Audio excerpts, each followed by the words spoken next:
तभी आपके पूरे में से पूरे नंबर आएंगे। और खबरदार किसी ने अगर ये बोला कि सर 80 में से 70 प्लस मार्क्स लाके दिखा दो, बस इतना पढ़ा दो, नहीं आया हूं यहां पर मैं 70 प्लस लाने के लिए आपके लिए। हाथ पे हाथ रख के बैठे और सोच रहे हैं कि भैया दुनिया में नाम हो जाए, लोग एग्जाम्पल की तरह ट्रीट करें। अच्छे नंबर लाने के लिए और इकोनॉमिक्स को घोट कर मतलब समझ कर पीने के लिए सबसे पहले तो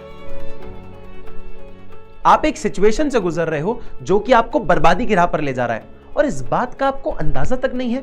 इस वीडियो के अंदर मैं आपको ऐसी चीजें बताऊंगा जो कि आपको लगेगा ये तो डेली रूटीन है, ये तो नॉर्मल एक्टिविटी है और कहीं ना कहीं अंदर ही अंदर ये आपको बर्बाद भी कर रही है। पार्किंसंस लॉ ये कहता है कि अगर 2 घंटे का काम के लिए अगर आपको 8 घंटे दिए जाए तो आप धीरे धीरे लेजी होके अरे अभी तो और टाइम है आराम से कर लेंगे करके आप 8 घंटे में खत्म करोगे। लेकिन 8 घंटे के काम के लिए अगर आपको मात्र 2 घंटे दिए जाए तो आप कैसे ना कैसे आप कितनी भी मेहनत करके हर एक सेकंड को काउंट करके आप उसको 2 घंटे में कंप्लीट करके दोगे। ये प्रॉब्लम आती है कि जब हम लोग डेडलाइंस पे काम करते हैं, हम लोग एफिशिएंट हैं, हम केपेबल हैं, लेकिन स्टिल हमें हमारी कैपेबिलिटीज ही नहीं पता। आपको एक बहुत इजी एग्जांपल बताता हूं। अपना राइट हैंड लीजिए और इसको हाथ हवा में रखिए, ठीक है। आप कोशिश करिए कि थोड़ा और इसको आप स्ट्रेच कर सको, तो आप हल्का सा और कर रहे होगे, राइट। अब मेरा एक सवाल है आपसे, जब मैंने आपको ये बोला कि अपना हाथ रेस करो हवा में, तो आपने पहली बार में 100% क्यों नहीं दिया? दूसरी बार में क्यों स्पेस छोड़ा कि थोड़ा और ऊपर जा सकता है? हम लोग जो है रिवॉर्ड वर्दी हो चुके हैं कि जिस चीज का मेहनत करें उसका फल तो मिले ही मिले, वरना हम मेहनत ही क्यों करें। प्रॉब्लम ये नहीं है, प्रॉब्लम ये है कि हम कंसिस्टेंट हैं लेकिन कंसिस्टेंटली डिस्ट्रैक्टेड हैं। जब हमें हर एक व्यक्ति कहता है कि आपको हर एक काम कंसिस्टेंटली करना पड़ेगा, हम करते हैं कंसिस्टेंटली काम, पर हम कंसिस्टेंटली क्या काम करते हैं जो कि बर्बाद करते हैं। आप कंसिस्टेंटली फोन चलाते हो, आप कंसिस्टेंटली डिस्ट्रैक्ट होते हो, आप कंसिस्टेंटली अपने आप को बर्बाद करते हो, पर कंसिस्टेंटली फोकस नहीं होते। आज हर ये बात आपको कड़वी लग रही होगी और हो सकता है कि आप शायद मुझे हेट भी करें इस बात को लेकर, पर अगर मेरे हेट करने से आपका जीवन बनता है तो ये हेट मुझे मंजूर है। एक चीज मैं आपको ये बता दूं कि सक्सेसफुल होने का कोई शॉर्टकट या कोई सब्स्टिट्यूट नहीं होता और एक ही पॉइंट होता है जो कि है हार्डवर्क। आपको हार्डवर्क करना ही पड़ेगा। देयर इज नो पॉइंट कि आप बिना हार्डवर्क के कुछ अचीव कर सको। हाथ पे हाथ रख के बैठे और सोच रहे हैं कि भैया दुनिया में नाम हो जाए, लोग एग्जाम्पल की तरह ट्रीट करें, लोग आके पैर छुएं, भैया इज्जत दें, सम्मान दें कि अरे वाह भाई साहब क्या कमाल किया है आपने। हाथ को खोलना पड़ेगा, मेहनत करनी पड़ेगी। आप अपने परिवार की परिस्थिति के परिवर्तन के लिए चुने गए हो। जीवन सरल नहीं होगा, आपको मेहनत करनी पड़ेगी, इसका कोई दूसरा उपाय नहीं है। आपको यह चीज को दिमाग में बैठाना पड़ेगा। कोई भी इंसान, आप बड़े से बड़ा व्यक्ति ले लीजिए, हर एक व्यक्ति यही कहता है there is no substitute to hard work. आप इस दिमाग को फीड में कर लीजिए, इस चीज को दिमाग में फीड कर लीजिए। अब यहां पर जो लोग आए हैं इस वीडियो के अंदर हैं, ये कुछ हमारे पास 2 तरह के लोग हैं। परेशान ये भी है और परेशान तो ये है ही। ये क्यों परेशान है? आप 50 या 100 लोगों की क्लास में अगर देखिए तो टॉप 3 वाले जो होते हैं वही टॉपर्स होते हैं। बाकी सब क्या कर रहे हैं? बाकी सब ऑर्डिनरी हैं। हम सिर्फ 3-5% के लोगों की जनता की बात कर रहे हैं। ये भी खुश नहीं, ये भी परेशान है। ये परेशान क्यों है? क्योंकि कोई भी नहीं चाहता कि 100 नंबर, जिसके 100 नंबर का पेपर हो तो किसी के भी 99 आए। सबसे ज्यादा दुख उसी को होता है जिसके 99 आते हैं। जो कि पास होने के लाले पड़ रहे होते हैं, अगर उसको 27 में से 28 ही मिल जाए या 33 में से उसको 34 आ जाए या बॉर्डर पास हो जाए, उसका अलग ही खुशी होती है, फेल तो नहीं हुए। प्रॉब्लम ये नहीं है, प्रॉब्लम ये है कि मेहनत दोनों को ही करनी है।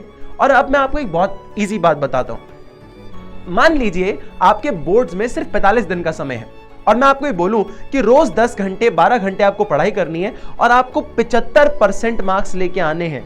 आपको रिजल्ट लाना है अपने 12th में, और अगर आप ये ले आए तो मैं आपको हर महीना एज अ सैलरी के फॉर्म में 1 लाख रुपए या उससे ज्यादा सेंड करूंगा। मोटिवेशन आ गया? अच्छा लगा सुन के? कितने कान खुल गए होंगे, दिमाग खुल गया होगा कि अरे भैया रिवॉर्ड मिल रहा है किसी टास्क को करने के लिए। ये रिवॉर्ड ऑलरेडी दुनिया में एग्जिस्ट करता है। कौन सी कंपनी करती है सर? कौन बता रहा है? ये ऊपर जो भगवान बैठा है ना, ऊपर वाला जो है ना, ये कर रहे हैं ये काम आपके लिए। आप मेहनत तो करो 10-12 घंटे, आप आगे तो बढ़ो। 10-12 घंटे आपने पढ़ लिया, मेहनत कर ली, अच्छे मार्क्स ले आए, अच्छे कॉलेज में चले गए, अच्छी डिग्री कर ली। कौन इंसान है जो आपको लाख रुपए, 2 लाख रुपए, 3 छोड़ो 5-10 लाख रुपए महीना देने के लिए भी बैठा हुआ है? अरे आप खुद उससे ज्यादा करोड़ों कमा सकते हो, पर मेहनत तो करो। हर एक चीज पता होने के बाद भी हम कंसिस्टेंटली डिस्ट्रैक्ट हो रहे हैं।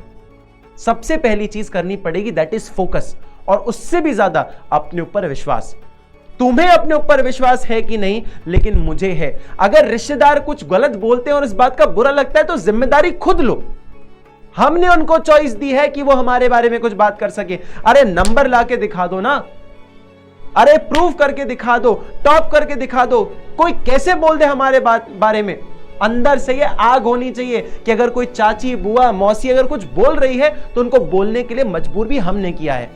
इसकी जिम्मेदारी लेना सीखो, आग लाओ अंदर से, और इस लिस्ट में आओ जहां पे आप सब लोगों को एक ऐसा प्राइड मिलेगा। बेटा जब नशा होता है ना, तो नशे को अपन जब भी सुनते हैं तो हमेशा बुरा लगता है वो, कि नशा बुरी चीज है। कभी सक्सेस का नशा होगा ना तो आपको समझ आएगा कि एक बार अगर नाम बन जाता है ना तो दोबारा फिर भूख होती है उस चीज की, कि अगर मुझे कोई जानते हैं, 10 लोग जानते हैं तो कल 20 जाने, 20 की जगह फिर 100 जाने, 100 के बाद 1000, लाख और पूरा देश दुनिया जाने।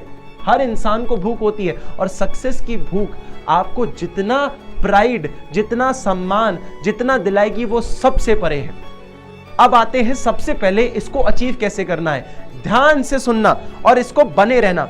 सबसे पहले एक बहुत बड़ी एप्पल के को फाउंडर हैं स्टीव जॉब्स, इन्होंने भी एक चीज बोली कि भैया जो कल हो गया, जो पहले हो गया, उसको भूलो ना।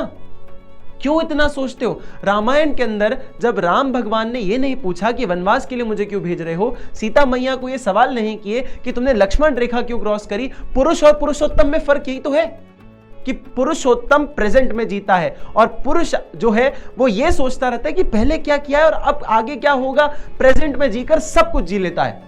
इस बात को ध्यान से सुनिए कि भैया let's go invent tomorrow rather than worrying about what happened yesterday. पुराना छोड़ो। कोई फेल हुआ है प्री बोर्ड में, नंबर नहीं आए हैं, बेटी पास हुए हो, तुम्हारा फाइनल रिजल्ट, बेटा रेस खत्म तब होती है जब निर्णय आता है। जब कोई आगे निकल जाता है तब रेस खत्म नहीं होती।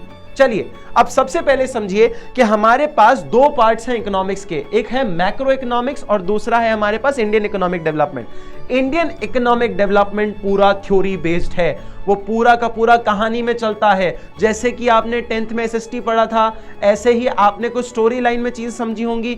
यहाँ पे इंडिया की इकोनॉमी कैसे डेवलप हुई है ये हमें पूरा थ्योरी में पता चलता है। और मैक्रो इकोनॉमिक्स इसका बड़ा वर्जन है। क्या?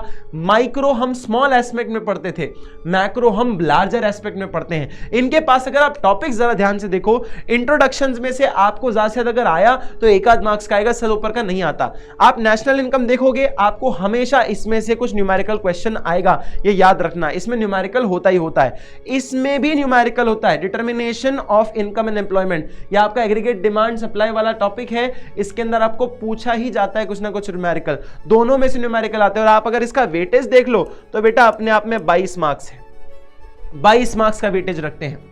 अगर इसके अलावा बहुत सारे लोग क्या सोचते हैं कि सर हमने ये वाला चैप्टर पढ़ लिया है, हमने ये पढ़ लिया है, ये पढ़ लिया और ये पढ़ लिया, 4 चैप्टर पढ़ लिए, बस 2 ही तो छोड़े, कौन सा? ये वाला और ये वाला। बेटा टोटल ये पार्ट आपका 40 नंबर का है मैक्रो इकोनॉमिक्स, जिसमें से अगर आप ये 2 टॉपिक छोड़ते हो 22 नंबर तो आपके गए, मतलब 50+% आपका हिस्सा तो गया। बाकी के 4 चैप्टर पढ़ के भी आपको 50% मार्क नहीं दे रहे हैं। मनी एंड बैंकिंग आता है आपका 6 नंबर का, उसके साथ गवर्नमेंट बजट आता है आपका 6 नंबर का, और बैलेंस ऑफ पेमेंट भी आपका आता है 6 नंबर का। मतलब कुल मिला के आपको 18 मार्क्स मिल रहे हैं 4 चैप्टर पढ़ के। तो ये जो सवाल आता है ना कि सर क्या छोड़ दें, क्या पकड़ लें, भूल जाओ।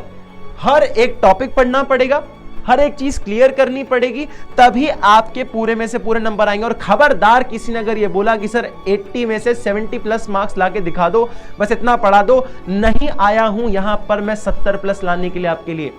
अगर आए हैं तो 80 में से 80 चाहिए, और हर एक व्यक्ति ला सकता है। पहले भी लाए थे, इस बार भी लाए हैं, और आगे भी लाते रहेंगे। बस तुम लोग साथ देते रहना, सपोर्ट करते रहना, और मेरे साथ मेहनत करते रहना। तुम 200% दो, मैं 500% दूंगा अपना, पर तुम मेरा हाथ पकड़ो और मैं तुम्हें सक्सेस की राह पर लेके चलूंगा। That is my guarantee. तुम्हें इकोनॉमिक्स में कहीं भी दिक्कत नहीं आने वाली है। तो आपको ये समझना पड़ेगा कि ये दोनों पार्ट जो हैं इसमें आपको न्यूमेरिकल्स मिलेंगे और बाकी में मोस्टली कुछ में आपको न्यूमेरिकल्स मिलेंगे, जैसे टॉपिक्स आएंगे मैं आपको बताता रहूंगा। इसमें बीच बीच में थोड़ा बहुत आता है, लेकिन उसके अलावा अगर आप देखो तो मेजर न्यूमेरिकल पार्ट ये है, बाकी आपको थ्योरेटिकल क्वेश्चन आता है। ठीक है, आपको ये भी याद रखना पड़ेगा। अब हमारे पैटर्न्स धीरे धीरे चेंज हो रहे हैं, तो और भी जो वीडियोस आती हैं स्ट्रैटेजी की उनको देखते रहो, सीखते रहो। मैं क्या क्या नई चीजें बता रहा हूं, क्या इकोनॉमिक्स में नए सवाल आते हैं। पिछली बार तो जनरल नॉलेज का क्वेश्चन पूछ लिया था, वो क्या था कैसा था आपको अगली वीडियोस में बताऊंगा।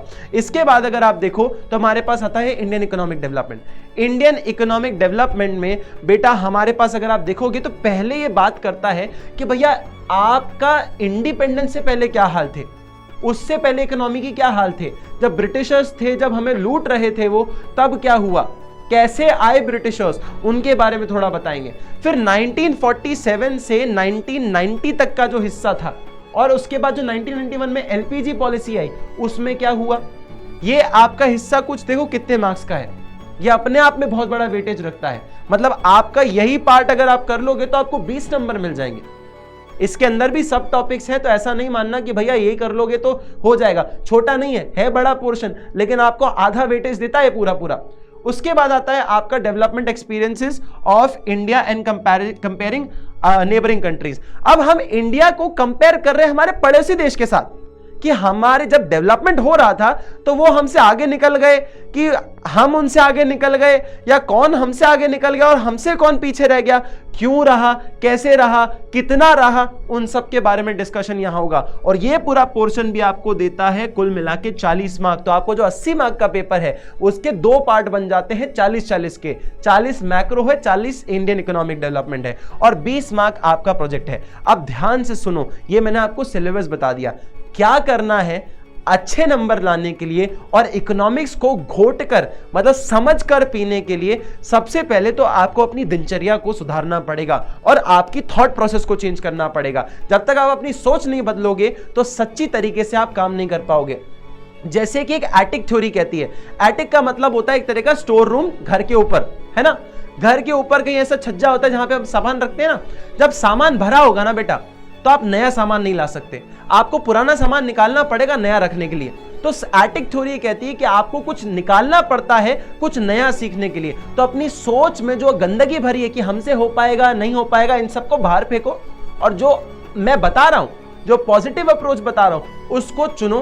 हर एक चीज मुमकिन है इस दुनिया के अंदर, बस आप विश्वास करो कि मुमकिन है कि नहीं। उसके बाद तो भैया दुनिया जीत लेंगे, कोई बहुत बड़ी बात नहीं। चलो सबसे पहले देखो कि हमें जो सीखना है वो है सुबह उठना। यार मेरा ये मानना है दुनिया का सबसे पैसे वाला इंसान अगर 5 घंटे सो रहा है ना, तो हम और आपको 12 घंटे सोने की कोई हैसियत नहीं है। हम कर ही नहीं सकते कि हम 12 घंटे सोएं। 12 घंटे सोने से बुद्धि का मतलब सर्वनाश होता है, बुद्धि भ्रष्ट हो जाती है।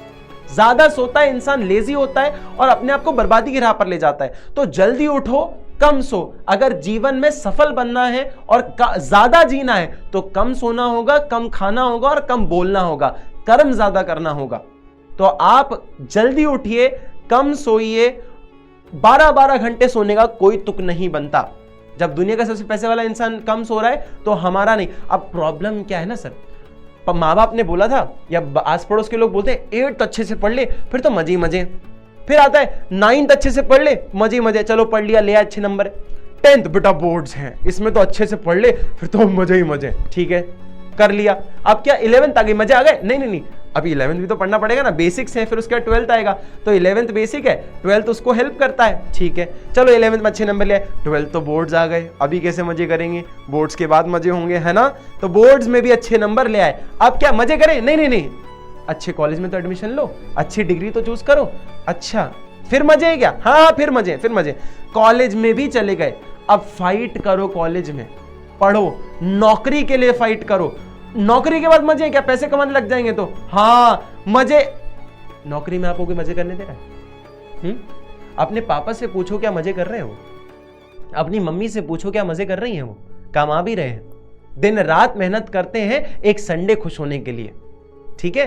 कुछ दिन जो छुट्टियां आती है उसमें खुश होने के लिए दिन रात मेहनत करते हैं। इस जीवन का सत्य है कि आपको आराम नहीं मिलेगा। आराम ही आराम है, मजे ही मजे हैं। जो हमें दिया जा रहा है ना, ये छलावा है। मैं आज ये ब्रेक करता हूं कि आपको आराम नहीं मिलने वाला जब तक आप जिंदा हो। सर कब मिलेगा? जिस दिन मर जाओगे ना, जिस दिन इस दुनिया को छोड़ दोगे, उस दिन आराम मिलेगा। इसीलिए कहते हैं रेस्ट इन पीस। तो भूल जाओ आराम है, क्योंकि आराम हराम है। तो जल्दी उठो। दूसरी बात, प्रैक्टिस। आपको प्रैक्टिस करनी ही पड़ेगी बेटा। एग्जाम अगर आप पहला ही पेपर सॉल्व करने जा रहे हो और पहला ही आपका एग्जाम होता है, तो आप ये समझ लो कि जब पहली बार गाना गाना चालू करोगे तो कैसा गाओगे, और पहली बार डांस करने जाओगे तो कैसा डांस करोगे। कोई भी आपको मुंबई नहीं बुलाने वाला है, ठीक है। तो आपको प्रैक्टिस करनी ही पड़ेगी। PYQ सॉल्व करने पड़ेंगे, सैंपल पेपर सॉल्व करने पड़ेंगे, और ऐसे टॉपिक्स में वीडियोस में बनाता भी रहूंगा। तो आपको लगातार देखना पड़ेगा उस वीडियो को, और उसमें निश्चित हो जाएगा कि जब आप इस हैबिट से अवेयर हो जाते हो ना कि भैया पेपर में क्वेश्चन कैसे आते हैं, मुझे पता है क्योंकि मैं प्रैक्टिस कर रहा हूं। मुझे पता है कि मैंने जीवन भर गाने की प्रैक्टिस करी है, तो स्टेज पर भी मैं गा ही लूंगा। मैं जीवन भर बचपन से डांस कर रहा हूं और अच्छे से डांस कर रहा हूं। मैंने डिग्री ले रखी है भरतनाट्यम में, तो भैया मैं डांस कर लूंगा स्टेज पर, ये मुझे श्योरिटी है। तो प्रैक्टिस जो होती है ना बेटा, हर पत्थर से आम टूटे ही टूटे ये जरूरी नहीं है। कुछ कोशिशें बेटा आपको सफलता के लिए भी करी जाती है ना, कि बाद में सफलता कैसे मिलेगी, आप कोशिश तो करो पहले। तो इन सब चीजों का ध्यान रखना पड़ेगा, प्रैक्टिस करनी पड़ेगी। फिर आता है उसके साथ साथ कि भैया स्टॉप ओवर थिंकिंग, सोचना बंद करो। कुछ नहीं होता कि पहले क्या हो गया बाद में क्या होगा। अरे कितने लोगों का मजाक कितनी बार बन जाता है, और जब वो दुनिया पलटते हैं ना, उसमें समय नहीं लगता था। मैं बहुत ज्यादा एवरेज स्टूडेंट रहा हूं हमेशा से, लेकिन जब से मैंने अपना चाहा कि यार नहीं यार अब बहुत हो गया, अब से जीवन बदलना है। अब दुनिया नाम पूछेगी, दुनिया पुकारेगी आपका नाम, और हर इंसान जानेगा सानिध्य सर कौन है या सानिध्य भैया कौन है। तो उस दिन जब मैंने सोचा, उस दिन से मेहनत करना चालू किया। और ये भूल जाओ लोग क्या सोचते हैं यार, चौथी क्लास में 60% आए 50% आए, किसको फर्क पड़ता है। आज प्रेजेंट हमारे लिए इंपॉर्टेंट है, इसलिए अगर आज नंबर नहीं आते तो आज दुखी होते हो। छठवीं क्लास में कितने नंबर आए थे उसके लिए आज रोगे क्या? नहीं ना। तो भूल जाओ पुराना क्या हुआ, भूल जाओ फ्यूचर में क्या हुआ, प्रेजेंट पर ध्यान दो, वरना बुद्धि का मतलब सर्वनाश हो जाएगा, डिप्रेशन में चले जाओगे। ठीक है, स्टॉप ओवर थिंकिंग। कौन क्या कर रहा है भूल जाओ, तुम सिर्फ अपने ऊपर ध्यान दो। ठीक है, फर्स्ट की पोजीशन सिर्फ एक की होती है, हम दानी नहीं है कि दे देंगे किसी को भी। फिर आता है पेशेंस। मेहनत कर रहे हो, नहीं रिजल्ट दिख रहा है, सैंपल पेपर सॉल्व कर रहे हो, नहीं नंबर बढ़ रहे हैं, बेटा धीरज रखो, पेशेंस रखो, कोई बात नहीं। हर एक कोशिश आपको पास लेकर जाती है आपके लक्ष्य के, हर एक कोशिश, और आपको इस बात का अंदाजा तक नहीं है। जिस दिन थकान महसूस होती है जब स्पोर्ट्स खेलते हो, पर उसका मकसद ये नहीं होता कि जिस दिन थकान है उस दिन छोड़ दोगे। आप मेहनत करते रहो, जिस दिन रिजल्ट डे होगा और जो लोग आराम कर रहे होंगे ना, उस दिन ये रिजल्ट आपको प्रूव करेगा कि भैया जिस टाइम पर हमारे नंबर कम आए थे और किसी और के ज्यादा आए थे, फाइनल में देखेंगे कौन कहां पे है। अभी भूल जाओ, भले ही तुम 10 नंबर ला रहे हो 100 में से या 80 में से, और कोई इंसान 80 में से 60 ला रहा है, देखेंगे रिजल्ट वाले दिन कौन कहां पे है। ठीक है, अंदर पेशेंस रखो, विश्वास रखो। और हमारे पास एक लास्ट, जो मैंने आपको बोला था कि एक मैं रामबाण आपको इलाज दे रहा हूं कि आपको कैसे नंबर लाने हैं, वो है ये 1 पेज समरी। ये 1 पेज समरी क्या है, इसको शॉर्ट में बना देता हूं। मैंने जो आपको लेक्चर्स बताए हैं, पढ़ाए हैं, और बहुत सारी जगह आपने जो लेक्चर्स पढ़े हैं, आप किताब देखोगे और कॉपीज देखोगे तो एक चैप्टर को कंप्लीट करने के लिए आपको 20-25 पेजेस लग जाते हैं। एग्जाम में ऐसे बुक्स हैं जो कि पूरी आपको पूछने वाली हैं, और एक चैप्टर अगर 30-30, 40-40 पन्नों का है तो क्या आप हर एक पन्ना पलटा सकते हो? नहीं। तो एक चैप्टर का एक डेडिकेटेड पेज होना चाहिए जिसमें एक समरी हो। तो आपको हर एक चैप्टर की एक ऐसी समरी बनानी है कि एक पेज में एक चैप्टर पूरा समराइज कर दिया जाए, और उसको आप एग्जाम में लेके जाओ। 12 चैप्टर के लिए आपके पास 500 पन्ने नहीं होंगे, 12 चैप्टर के लिए आपके पास 12 पन्ने होंगे, जो कि आप एग्जाम से पहले एग्जाम के हॉल के अंदर, घर के अंदर प्रैक्टिस करके पढ़ के जा रहे होंगे। और वही आपको सबसे ज्यादा हेल्प करेगा 60 में से 80 लाने में, 70 में से 80 लाने में, और 88, 89 में से भी 80 लाने, 79, 78 में से भी आपको 80 लाने में। ठीक है, तो ये आपको ध्यान रखना ही पड़ेगा। और आई टोल्ड यू पहले भी कि भैया इसका कोई सब्स्टिट्यूट नहीं है, अपने ऊपर विश्वास रखो और यही आपके लिए काफी है। Thank you so much and all the very best.